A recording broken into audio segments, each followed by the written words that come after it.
তোমরা যারা অবিবাহিত আছো, নিজেদেরকে ব্যর্থ প্রমাণ করিও না।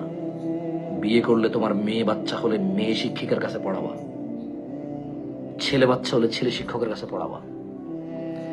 এমন যেখানে মেয়েদেরকে মেয়েরা পড়ায়, যেখানে ছেলেদেরকে ছেলেরা পড়ায়, সেখানে পড়াবা। যে বালিকা মাদ্রাসায় শিক্ষক পুরুষ, ওটাকে বালিকা মাদ্রাসা বলবা না। কারণ শিক্ষা জাতির মেরুদণ্ড হলে শিক্ষক ওই মেরুদণ্ডর কারিগর।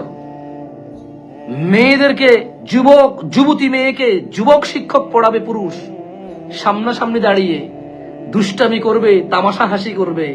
এরপর আবার ছাত্রী শিক্ষককে ছাড়া বাঁচবে না, চিঠি লিখবে শিক্ষককে। শিক্ষক বসে বসে বুঝাবে, না তুমি বুঝতেছো না, তোমার একটা লাইফ আছে, শোনো এটা ঠিক না, আমি তোমার শিক্ষক। হ্যাঁ, আর পড়াবা না, নেভার। তো তাহলে পড়াবো কোথায়?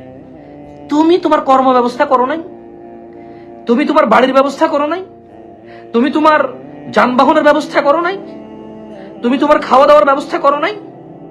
তুমি তোমার মেয়ের জন্য ব্যবস্থা করতে হবে। যদি বলো যে আমি পারি না, তাহলে তুমি পারলা না, ব্যবস্থা তো করতে হবে।